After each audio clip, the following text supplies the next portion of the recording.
اعوذ باللہ من الشیطان الرجیم بسم اللہ الرحمن الرحیم انا اعطیناک الکوثر فصل لربک وانحر ان شانئک هو الابتر قال النبی صلی اللہ علیہ وسلم ان اللہ لا ينظر الى صورکم واموالکم ولکن ينظر الى قلوبکم واعمالکم صدق اللہ العظیم۔ میرے محترم دوستوں اور بھائیوں، پچھلی ویڈیو میں نے اخلاص کی اہمیت کے حوالے سے چند ضروری باتیں عرض کی تھیں۔ آج انشاءاللہ بقیہ باتیں عرض کروں گا۔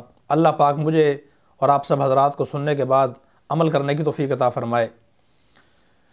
جو صورت میں نے آپ کے سامنے تلاوت کی ہے، اس صورت میں اللہ پاک جل شانہ نے بات ارشاد فرمائی کہ میرے محبوب، ہم نے آپ کو کوثر عطا کیا ہے، آپ اپنے رب کے لیے نماز پڑھیں اور قربانی کریں، اپنے رب کے لیے کریں۔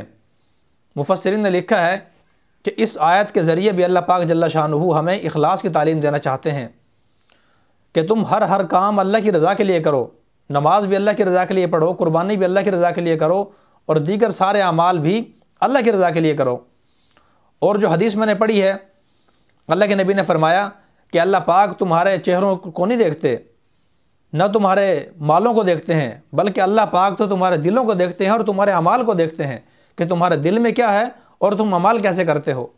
اس حدیث سے بھی ہمیں اخلاص کی تعلیم ملتی ہے کہ انسان کو ہر عمل اللہ کی رضا کے لیے کرنا چاہیے، دکھاوے کی نیت سے، ریاکاری کی نیت سے، نام و نمود کی نیت سے، بڑا بننے کی نیت سے، اور تعریف کی نیت سے، اور لوگوں کے اندر مقبول ہونے کی نیت سے انسان کو کوئی بھی عمل نہیں کرنا چاہیے۔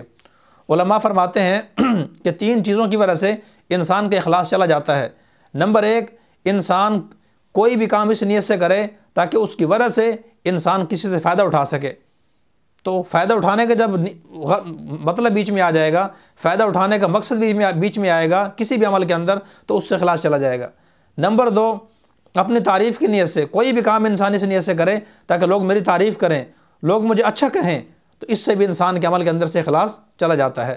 نمبر 3، اپنی قابلیت، اپنی صلاحیت، اپنے استعداد لوگوں کو دکھانے اور ان سے اپنی قابلیت منوانے کی نیت سے انسان کوئی کام کرے، تو اس سبب سے بھی انسان کے عمل کے اندر سے اخلاص چلا جاتا ہے۔ لہذا کوئی بھی کام کرتے وقت ذہن میں یہ نہیں ہونا چاہیے کہ لوگ میری تعریف کریں، لوگ میری قابلیت اور صلاحیت کو مانیں، یا لوگوں سے میں کوئی فائدہ اٹھاؤں۔ اخلاص کے میرے دوستوں اور بھائیو بہت سے فائدے ہیں۔ جو بھی انسان اخلاص کے ساتھ عمل کرتا ہے، اللہ پاک اس کو بہت سے فائدے عطا فرماتے ہیں۔ ایک فائدہ یہ ہے کہ اخلاص کے ساتھ کیے ہوئے عمل کی برکت سے اللہ پاک انسان کی مشکلات کو آسان فرما دیتے ہیں، پریشانیوں کو اللہ پاک دور فرما دیتے ہیں۔ یہ بہت بڑا فائدہ ہے۔ ہر آدمی آج پریشان ہے، تو جو آدمی پریشان ہو اس کو چاہیے کہ وہ اپنا ہر عمل اللہ کی رضا کے لیے کرے۔ اللہ پاک اس اخلاص کی برکت سے اس کی مشکلات کو آسان فرما دیں گے۔ نمبر 2، جو بندہ اخلاص کے ساتھ عمل کرتا ہے، اللہ پاک جل شانہ مخلوق کے دلوں میں اس کی محبت ڈال دیتے ہیں، لوگوں کو اس کی طرف متوجہ کر دیتے ہیں۔ میں آپ سے پوچھتا ہوں کہ جتنے بھی نیک لوگ ہوتے ہیں، اللہ والے ہوتے ہیں، بزرگ ہوتے ہیں، علماء ہوتے ہیں صحیح معنی میں، تو لوگ ان کے پاس کیوں جاتے ہیں؟ لوگ ان سے محبت کیوں رکھتے ہیں؟ کیا وہ ان کو پیسے دیتے ہیں؟ کیا وہ ان کو نوکری دیتے ہیں؟ کیا وہ ان کو گاڑیاں دیتے ہیں، مکان بنا کے دیتے ہیں، یا کوئی پیسے تقسیم کرتے ہیں؟ نہیں، اس لیے ان سے محبت کرتے ہیں کہ اللہ پاک جل شانہ نے ان کے اخلاص کی بدولت نیک اعمال جو وہ کرتے ہیں، اخلاص کے ساتھ کرتے ہیں، اللہ پاک ان اعمال کی بنیاد پہ لوگوں کے دلوں کے اندر ان کی محبت ڈال دیتے ہیں، تو لوگ ان سے بے لوث محبت کرتے ہیں، بغیر کسی مطلب اور لالچ کی محبت کرتے ہیں۔ ان کی خدمت کرنے کو، ان کے جوتے اٹھانے کو، ان کی خدمت کرنے کو لوگ سعادت سمجھتے ہیں، صرف اخلاص کی وجہ سے۔ لہذا ہمیں بھی اپنی زندگی میں اخلاص پیدا کرنے کی کوشش کرنی چاہیے۔ اور نمبر 3، تیسرا فائدہ میرے دوستو یہ ہے اخلاص کا، کہ اخلاص کے ساتھ کیے ہوئے اعمال مشکل وقت میں کام آتے ہیں۔ مشہور واقعہ آپ نے سنا ہے کہ بنی اسرائیل میں 3 آدمی تھے، وہ بیچارے سفر میں جا رہے تھے، بارش آئی تو بارش آنے کی وجہ سے وہ کسی غار میں چھپ گئے۔ غار کے اندر جیسے ہی گئے تو بہت بڑی چٹان گری، جس کی وجہ سے غار کا منہ بند ہو گیا۔ اب وہ سوچنے لگے، پہلے تو چلو بارش میں گلے ہو جاتے، زندگی تو بچ جاتی، موت تو نہ آتی، اب تو موت کے منہ میں آ گئے ہیں، کیا کریں؟ بہت پریشان۔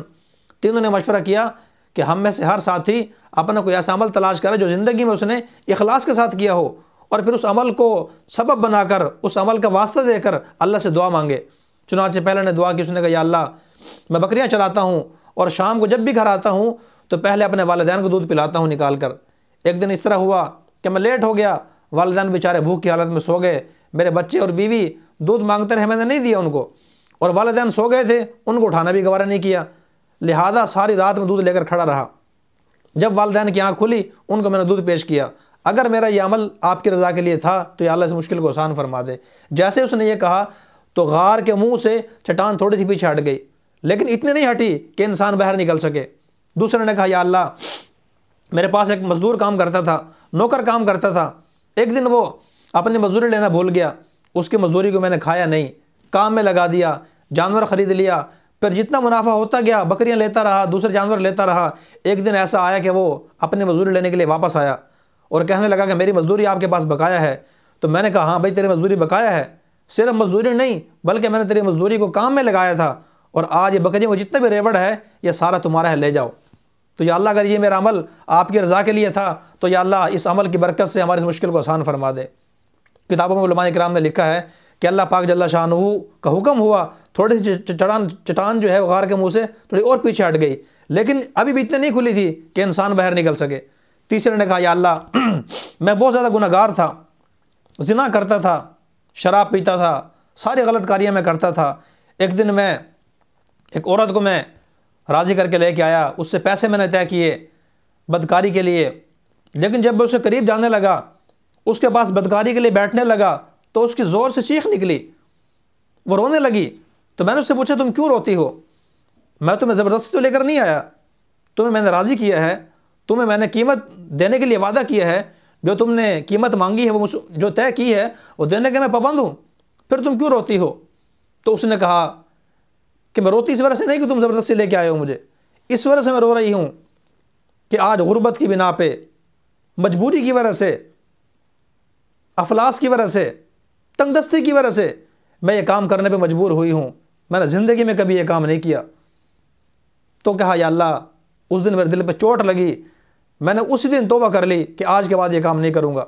اس کا راز بھی رکھا اس عورت کا، اس لڑکی کا، اور اس کو پیسے بھی دیے، اس کو باعزت طریقے سے رخصت کیا، یا اللہ کوئی دیکھنے والا بھی نہیں تھا۔ اگر یہ عمل تیری رضا کے لیے تھا تو یا اللہ میرے آج کی ہماری مشکلوں کو آسان فرما دے۔ میرے دوستوں اور بھائیو، اللہ کا حکم ہوا، چٹان جو ہے دور جا کے گری اور غار کا منہ کھل گیا۔ تو اخلاص کے ساتھ کیا ہوا عمل جو ہے مشکل وقت میں کام آتا ہے، اس لیے ہمیں ہر عمل اللہ کی رضا کے لیے کرنے کی کوشش کرنی چاہیے۔ اخلاص کی اہمیت کا اندازہ آپ اس بات سے لگا سکتے ہیں، علماء نے لکھا ہے کل قیامت کے دن سب سے پہلے بڑے بڑے گناہگاروں کو نہیں بلایا جائے گا بلکہ نیک اعمال کرنے والوں کو بلایا جائے گا، اور ان سے پوچھا جائے گا کہ تم نے یہ نیک اعمال کس لیے کیے تھے، کس نیت سے کیے تھے۔ چنانچہ سخی کو بلایا جائے گا، ہاں بھائی تمہیں ہم نے مال دیا تھا، تم نے کیا حق ادا کیا؟ وہ کہے گا یا اللہ تیری رضا کے لیے خرچ کیا، لوگوں پہ خرچ کیا، غریبوں کے ساتھ تعاون کیا، مسلمانوں کا اکرام کیا، دوستوں پہ لگایا۔ اللہ پاک فرمائیں گے جھوٹ بولتا ہے، تو نے دکھاوے کے لیے کیا تھا، لوگ تجھے بڑا سخی کہیں، مالدار کہیں، وہ کہا جا چکا، جن کے لیے کیا تھا جا کر ان سے اپنا ثواب لے لو اگر ان کے پاس موجود ہے۔ اس کو میرے دوستوں اور بھائیوں جہنم میں پھینک دیا جائے گا۔ پھر ایک مجاہد کو بلایا جائے گا، ہاں بھائی تمہیں ہم نے جرت دی تھی، صحت دی تھی، بہادری دی تھی، تم نے کیا حق ادا کیا؟